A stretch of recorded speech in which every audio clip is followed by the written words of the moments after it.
That was Mark Knopfler. And this is chapter 11. Not chapter 10, as I said at the end of chapter 10 would be the next chapter. It is 11, and this is it. Dusk was getting cozy when they arrived back in town. Lind helped him find a hotel room, promised to come get him in the morning, and left him alone. It had been a very long couple of days for Pana, and he desperately needed sleep. Not all that long ago, he could have gotten by with a nap, but his stamina had been decreasing lately. Pana had barely taken off his clothes before falling on the bed. He began dreaming before the mattress felt his sudden weight. Panic, chaos, and desperation filled those dreams, things that were chasing him that he couldn't escape. He moved around often, but never broke the bonds of slumber. Somehow his mind managed to be creative through all of his action. By the time Eurorca's sun shone through the window, his subconscious mind had formulated an idea. They stood over a polished dark wood table looking at blueprints of the pot compound. Lynn had once dated a guy who worked for an architectural society, which Pana discovered after telling her of his need to find a place that kept such records, whom she asked for help. The private club especially loved hard-to-find blueprints. Her ex-boyfriend, Mirko Kroslak, confided that pots had been very hard to acquire.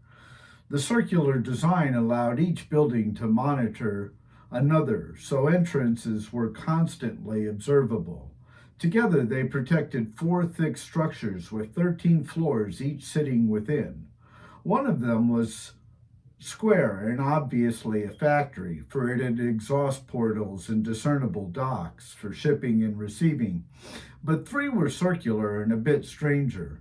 They had windows only on the ground floors and no exhaust outlets. Pana felt sure these were the gardens because security was tight. Even the roofs were observable by the Guardian outer ring buildings, and there was no indication of their existence in the magazine he had bought. Their lack of windows was perplexing, however, because Pana was pretty sure all plants required light to survive. Pana also noticed that the taller buildings around them had outer-facing windows, largely confined to the upper 10 stories, while inward-facing sides had windows on every floor. Those on upper levels had a panoramic view of the fields, like old-fashioned fire towers, to detect problems and watch for anyone trying to sneak in. Surely they had been observed from the moment they got off the monorail car. Every floor could observe the complex's inner ring. After several hours and cups of hot bark leaf tea, Pana began to see a weakness.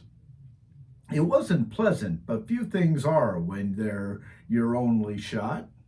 He sighed and mumbled, "Oh well." They both thanked Kroslak, though Pana didn't kiss him on the cheek, and left. They spent the rest of their daylight hours shopping and making small versions of Molotov cocktails. Pana explained his plan while they filled round metal candle holders, founded a shop that also sold such things as bongs, pipes, and posters that glowed in UV lighting with a highly flammable liquid, and then sealed the lids with glue. The drink was finished off with a very small timer that would detonate 4 minutes after activation. Pana figured 15 of these were enough. Lynn didn't like the plan, not one bit, but had to admit options were scarce.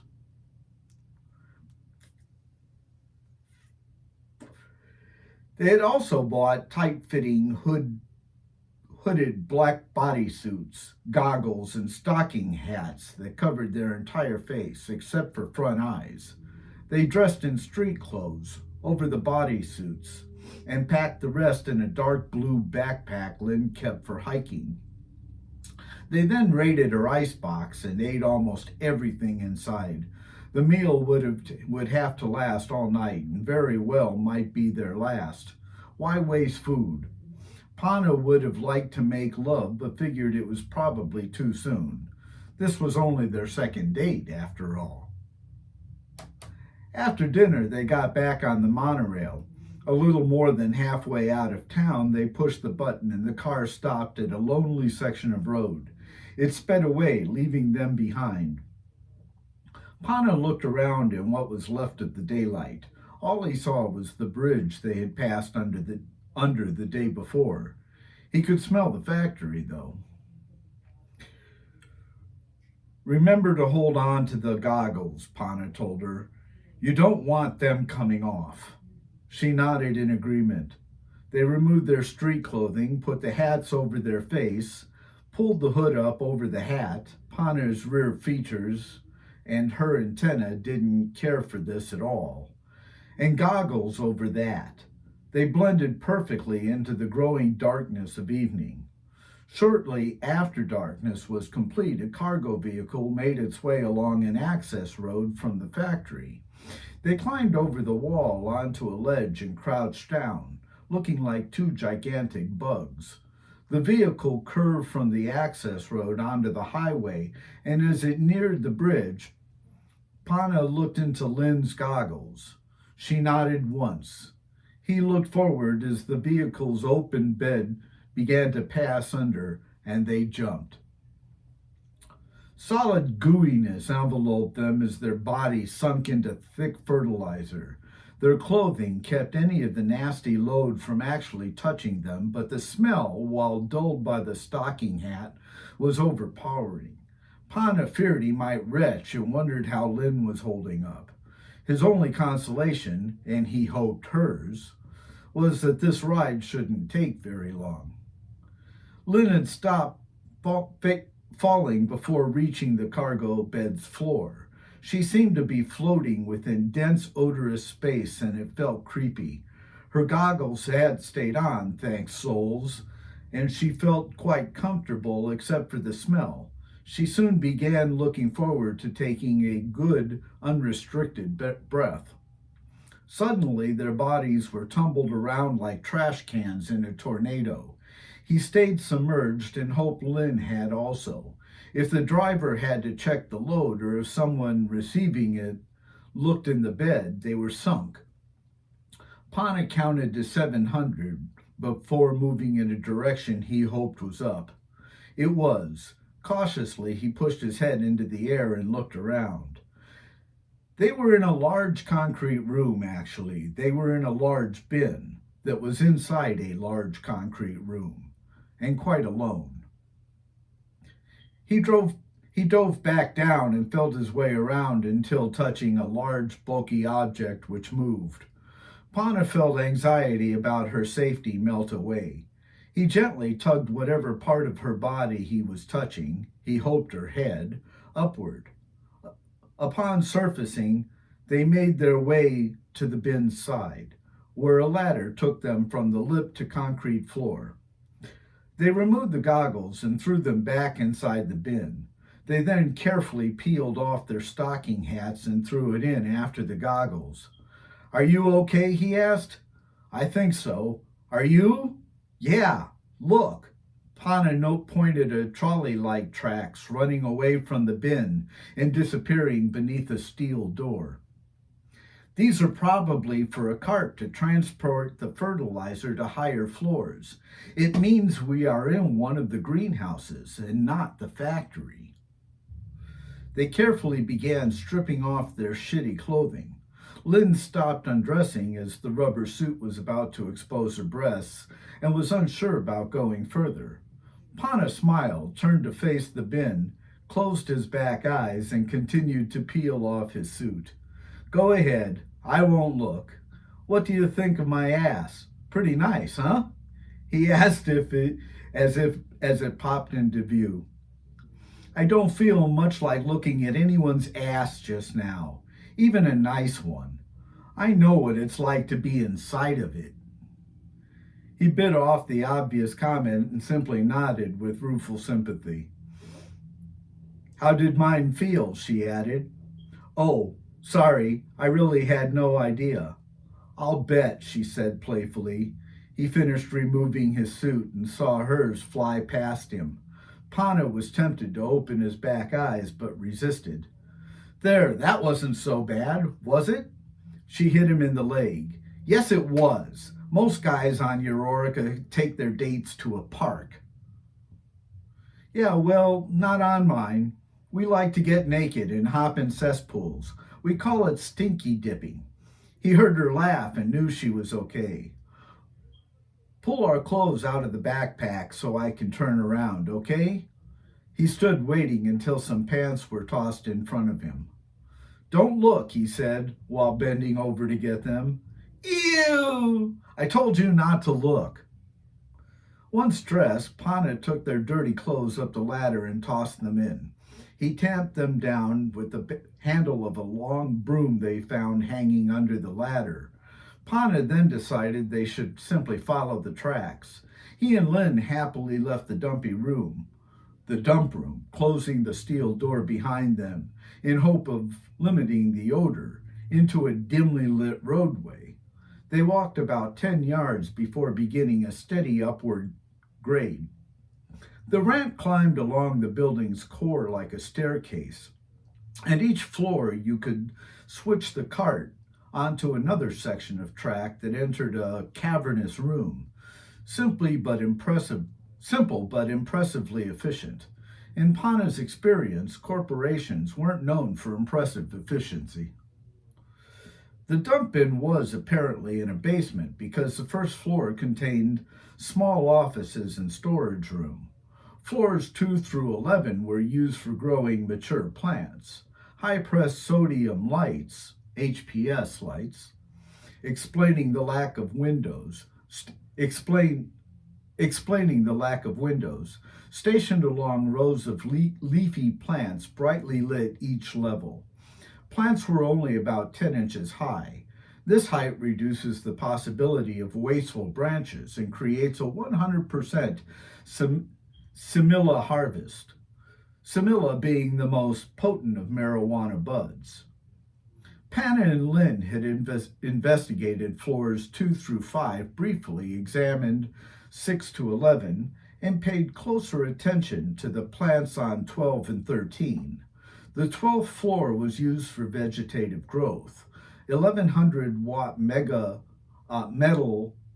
halide lights were used to photosynthesize the tender new product. This lighting produced a shorter plant, good for high yield with stronger stalks. Plants grown indoors without optimal lighting tended to be scrawny and weaker stalked. Plants like being strongly stalked. The 13th floor was kept dark for incubating and germinating seeds. Half the room contained rows of plates with female seeds nestled between blankets of moist towels. The other half of the room contained rows of rock wool and airy soil suspended above troughs used to catch excess moisture. The seeds were placed into the rock wool to germinate until mature enough for replanting on lower floors. All floors were kept at an even 70 degrees, and only room temperature distilled water was used for irrigation. The troughs drained into bladders, which then recycled the water back into drip tubes. Pana didn't know how intricate their setup was, but did know it was professional. He bet quality was transcendent. Lynn remarked that she had no idea so much attention went into growing a simple shrub. Our grass doesn't get this much attention, she said. Pana was so busy dictating notes and taking pictures that he failed to notice motion sensors bolted to the wall and ceiling joints. Of course, it was also dark near the ceiling joints, so he might not have noticed them anyway. Back on the first floor, via monitors, Two security guards watched them proceed through the building. They had already called to report this break-in, but were told to simply monitor the intruders. Olivia King wanted to know how they got inside. Okay, Pana said after having taken lots of pictures and notes. Let's set the charges and get out of here. They walked back down to floor 11 and went to the center now. At the end of it, they found a large cart pulled by a standing single operator engine sitting on the tracks. Pana guessed they were ready to harvest this floor, so left the cart to haul down the first load. Just then, Lynn jumped as voices entered the room. They were low, so nobody would hear them, but the room's acoustics were superb. Andrea Bocelli would have killed to play this room. The voices were getting closer, and Pana heard one of them say, "Boss." Pana looked back toward the cart and prompted Lynn to follow him.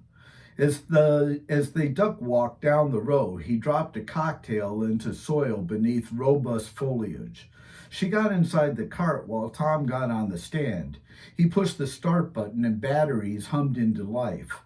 One of the voices, ostensibly that of Boss, now broke into full volume. "That cart. They're getting on that cart. Block those tracks." Both guards quickly got into place, blocking their path just before the exit ramp. To get back down, Pana would have to plow through them. That would be an amazing feat, since the cart's top speed would barely ruffle Pana's hair. He reached behind him for the backpack. Lynn knew what Tombra was reaching for and got it for him. He took the cocktail and stopped. Can I offer you a drink, fellas?" "What's that?" one of them asked. Both guards resembled palate and skin characteristics, but they were not cute. Sharp teeth lined snouts, and their eyes had slits within dark orbs. Pana's finger moved delicately over the igniter. His rear eyes locked onto hers with a deathly serious tone, then shifted to the bag and quickly returned to her. She nodded and pulled out a sphere. "Well, it's nasty, but it'll get you off," Pana warned. Another guy now emerged from the branches of thin, multi-pointed leaves. He was 6 foot tall, thin, maintained a dignified posture, and gazed at Pana with light golden brown eyes. White hair cascaded down over his ears and brushed back into a stylish weave. Pana was on familiar terms with his species. "Hello, I'm Olivio King, the owner of this corporation, but I gather you've already been told that." He raised an eyebrow, daring them to deny it, but both remained quiet. "May I ask how you got in? I was told this building is impregnable, like an egg. Obviously, it's developed a crack." "Hi, Tombra Pana of GPS. Nothing's impregnable, King. We jumped into a shipment of fertilizer and got delivered."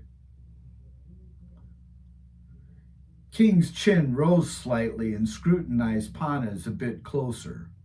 Fascinating, like warriors and a Trojan horse. "A what?"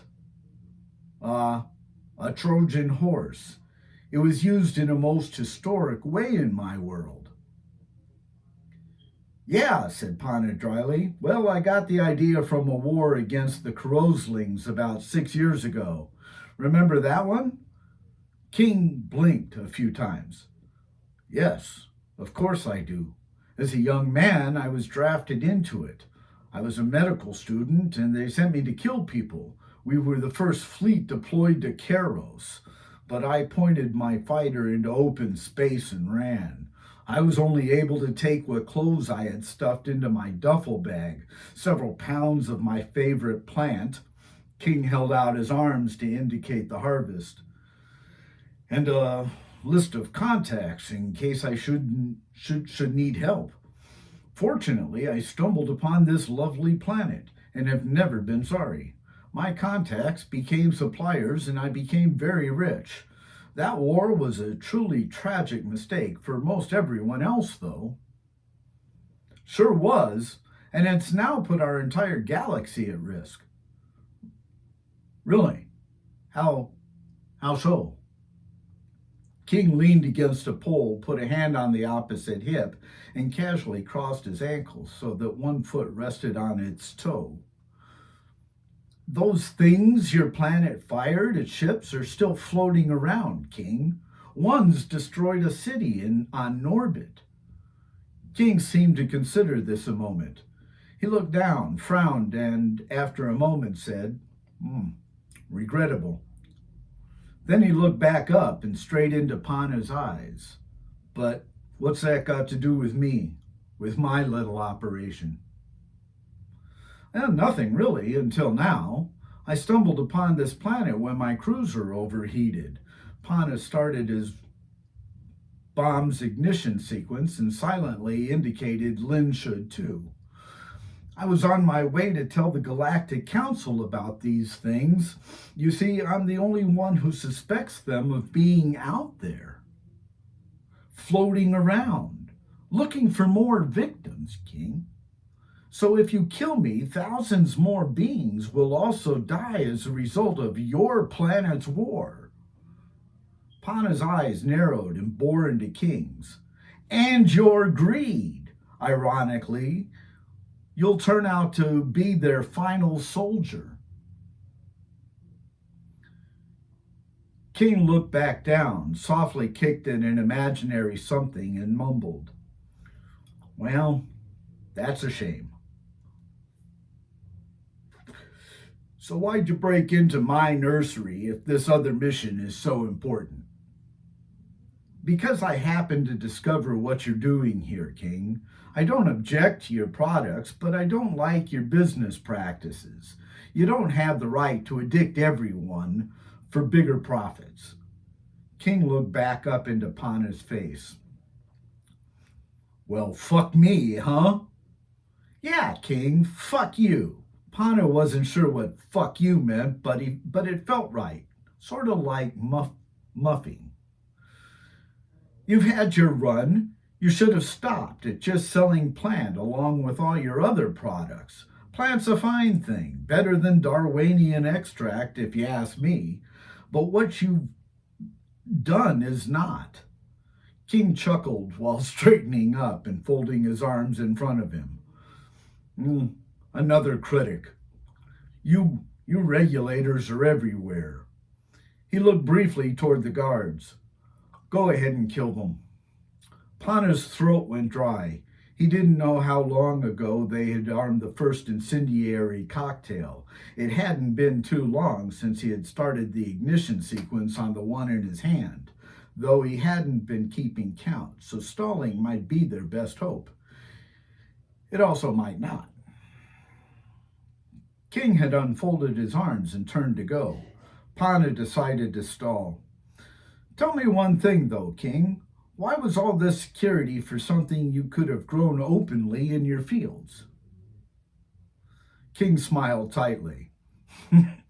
Seeds, Pana. The plant produces seeds, but I had to keep away from everyone so that I could maintain quality control. King again started to walk away, indicating to the guards that they should proceed, but stopped to look back when Pana muttered to Lynn about the control thing. Suddenly, Pana had a strong feeling that stalling wasn't the right thing to do. Look, I've got to go now too. If you hadn't kept all the seeds in one place, then what I'm about to do wouldn't have been so bad. He hadn't a clue how this was going to succeed, but wanted to go out acting cocky. Pana opened the cart's throttle and it lurched forward. The guards raised their blasters and aimed them squarely at Pana.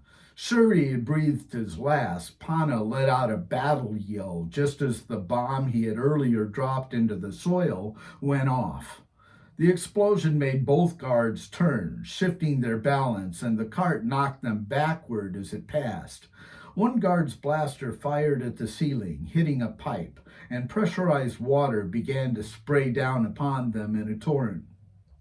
The spray hit the other guard's hand and knocked his weapon free.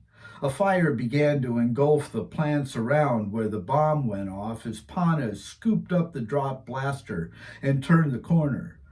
The cart tipped forward and headed down. King screamed and ran around frantically looking for something. It's to douse the flames with. He yelled for the guards to forget Pana. Find an extinguisher, you fools. Confused, they got up and obeyed their boss. Pana realized the pipe fed a sprinkler system that was now denied water beyond the breach. None of the sprinklers beyond could douse so much as a cigarette. He told Lynn to start the ignition sequence on 8 more bombs. As they rolled by the 10th floor, Pana tossed in the cocktail he had been holding. It landed perfectly on soft soil and ignited seconds later. The resulting fire immediately engulfed every plant around it. Sprinklers above them began raining, but Pana pointed the blasters at the feed line before the floor and blew a hole in it. The water hailed down onto the ramp instead and stopped raining inside the nursery room. Pana repeated the sequence on floors 9, 8, 7, 6, 5, 4, 3, and 2. He kept watch behind them while descending, but none of the 3 were in pursuit. As they rolled past floor 3, smoke filled the passageway. Both of them began feeling very lightheaded by the time they reached floor 1, parked the car, and ran for the front doors. Luckily, King had not relocked them after coming in. They escaped into the fields just as the other bombs started going off, sequentially 1 minute after the floor above it, until the greenhouse was engulfed in flame. Smoke soon rolled over them and they began giggling beyond control while fire vehicles passed by. The fire spread to the other nurseries and outer buildings, then the crops, and firefighters were able to save none of it. By the time Pana and Lynn emerged from the field, the air was heavy with smoke. They could no more have stopped breathing in the sweetly smelling fumes than have stopped breathing.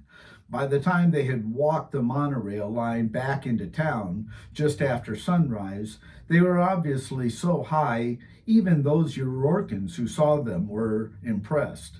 They were laughing so hard that a passing couple thought the pair had lost their minds. Maybe aliens did something to them, the guy whispered. Smoke rolled in shortly after their return.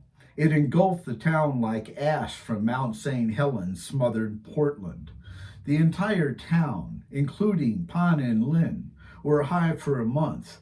Pana fell into a sort of sluggish laziness that he found unable to break free from. He spent the days with Lynn, lying in the park among dozens of Eurorkans, or simply raiding snack stores. On occasion, he thought about the council, but continually put off leaving for just another day and would then forget until the next time it came up. He gained 21 pounds. But all things do come to an end. When the tetrahydrocannabinol, or THC, began loosening its binding from cannabinoid receptors in presynaptic neurons, that is, when the high began to wear off, Eurorkans started realizing what had happened. The greenhouse burnings were now doubly serious because over the last month, the populace had also burned existing stocks from store shelves, 1 bowl at a time. Supply was nearly gone. As plant became harder to find, the populace became angrier.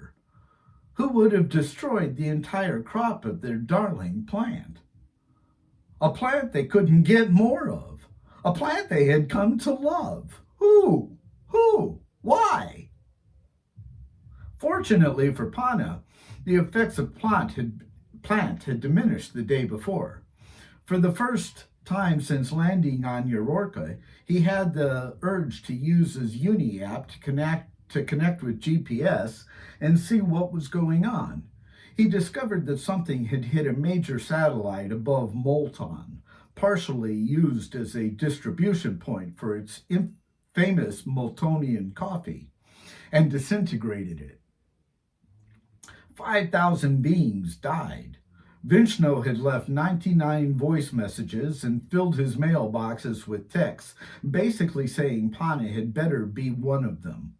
Fortunately, those were all in the last rotation period, so Pana could make something up. Before that was nothing of major significance. The usual crime and political stuff. Tombra hadn't yet made Skylar install the power grid. Whenever they got together, they would start sharing stories and time would run out. So he ran down to the shop and led his young friend back to the cruiser, still parked behind the small forest. They replaced the fried unit and Tombra paid him. When he got back to Lynn's house, Pana contacted Vishnu. Pana promised to tell him the whole story about Pot after he got moving. The story's long, it's late, and I've got some things to wrap up. Pana looked back toward the bedroom he had been sharing with Lynn. Vishnu calmed down only because he knew Pana wouldn't desert him. Then he got even angrier because Pana wouldn't leave until morning or head straight for Molton. Pana couldn't tell him about the missiles right then either, but assured Vishnu heading for Kalem was imperative. Why should I believe that? Because I may know what destroyed Stulla, Pana told his boss, and that Moltonian satellite. But I've got to talk to the Council Lord before I go shooting off my mouth. They have to start figuring out how to stop these things. Vishnu unhappily relented then. He had little other choice. That night, Tombra and Lynn made love so many times he was afraid of not being able to walk to his cruiser. Afterward, he slept in her arms. For the first time in a month, Pana didn't dream about things chasing him. In the morning, over hot bark leaf tea, he told her that it was time to go. I know, she told him softly. You realize I'm going with you, right? Pana shook his head adamantly and ticked off a dozen reasons why she couldn't. She gave him 2 reasons why she had to. First, she was one of the 2 people who destroyed their plant. Have you ever watched somebody in detox, Tom? They get mean, desperately mean. Now imagine thousands of them. Then think about the fact that you're one of the 2 they're mad at. You starting to see the picture? He hung his head and nodded. Yeah, I know. I wasn't thinking that they'd come after you, though. Don't know how I missed that. Because you've got something bigger to think about, but also because you're a man. Men think mostly of themselves, but there's another reason why I have to go with you. He stared at the tabletop, feeling a bit hurt by her brutal assessment of men, and then mechanically asked, What's that? I'm not sure. I just feel it may be important for me. Maybe for both of us. Okay, he mumbled. You're right. Staying here would be certain death. Did you hear the second reason? He looked up and blinked. What second reason? She spoke calmly as if he were still high. I'm going to go pack now. It's getting late. She indicated her window while getting up. Outside on the sidewalk, someone had fallen to their knees and began sobbing. On the other side of the street, Pana saw a man smack another guy for being in his way. Pana moved closer to the window and looked around. People were doing all kinds of odd things. Some stomped around, smacking a fist into their palm. Many held their head as if it might explode if they let go. Some continuously looked around as if someone might be following them, and a few twitched nervously. Pana opened the window as 2 men walked past the house and heard one of them say he couldn't wait to find out who had destroyed Pot. I'm going to kill him. Pana didn't take this as an idle threat. Lynn, he called out, you're right. It's time to go. Now. Right now. She came out with a suitcase. I know that too. Tombra took her suitcase in one hand and her palm in his other. They left the house, went down the street, and crossed into the park. They were halfway across the field when someone pointed at them. The guy yelled, "Him! The odd new guy! It must have been him!"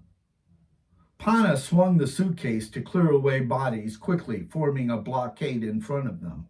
He and Lynn then began running for the tree line and made it only steps ahead of the angry mob. He saw they would make it to the cruiser, but stopped and turned when a rock hit his shoulder. Lynn bumped into him from behind, grabbed Tom's shirt in a fist, and tried hiding by pressing against his back. He saw how scared she was, but knew they wouldn't have time to get into the cruiser, get it started, and get moving before being torn apart. There was only one good action to take, so Pana took it. He faced the crowd and extended his free hand to stop them. Look, it was an accident. I didn't mean to burn down every greenhouse. I just wanted to make King stop addicting you. Everyone looked at Pana as if they'd like to believe him, but felt compelled to remove his head. Really, look at how you're acting. What he did to all of you was a terrible thing. You've got to trust that I wouldn't lie to you. She wouldn't lie to you. They tried to see Lynn, who peeked out from behind Tom and nodded her head in agreement, and then they all looked to see if anyone else felt inclined to believe him. They didn't. Pana had only one more defense. We did find out where the plant came from before the accident. Give me a few days and we can bring back more. You'll have seeds to grow it all back within a month. I swear it. Where? Asked a single voice. What? Where what? Pana looked into the crowd and Skylar stepped forward. Where did it come from? Pana wasn't sure what to do. If you told the truth, then they might go get more. If he lied and they detected it, both he and Lynn were dead for sure.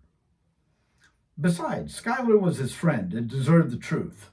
Pana dropped his shoulders and sighed. A very bad place, Skylar. They caused a terrible war that's now causing more death and destruction throughout the galaxy. Nobody knows what's going to be destroyed next. Last month it was a city. Yesterday a satellite. 5,000 beings died in that one. Tomorrow it could be anywhere, even here. I was on my way to inform the Galactic Council when the grid fried. The guy who addicted all of you was from that place, Skylar. He took your lies, your free will, and turned you into cash cows for his own greed. But I'll tell you that if that's what you want, I'll do it because you're my friend. So tell me, do you want me to tell you where he was from? Skylar looked at him for a long minute. He then looked around at everyone in the crowd and was surprised to find that he didn't know many of them. He lived right here, hung out in this park, but couldn't remember their faces. He turned back to Tom Brow and uncertainly said, No, I think maybe you've done us a good thing, Tom Brow. We don't like it right now, but I think we know it was. Go, dude. Your work sounds important. Maybe in a year or so you can come back and tell us how it went. Maybe we'll all be dried out by then, so you can bring some seeds with you too. We'll be able to make it our choice to smoke it or not. Pana smiled and shook his head, and shook Skylar's hand. That sounds like a great idea, my friend. Thank you. The crowd didn't know why they were letting him go. They only knew that's what was happening. They watched as both criminals disappeared into the trees. Once back inside their cruiser, both had closed their eyes in gratitude as it purred to life. Pana quickly put it in gear and they began rising. Once over the trees, they saw Skylar standing in front of the crowd, waving, and they climbed into Eurorka's blue sky. Pana saw Lynn smiling, and his heart also took flight. Somehow, he felt different. Not younger, but not as old either. Thank you. We'll see you chapter 12.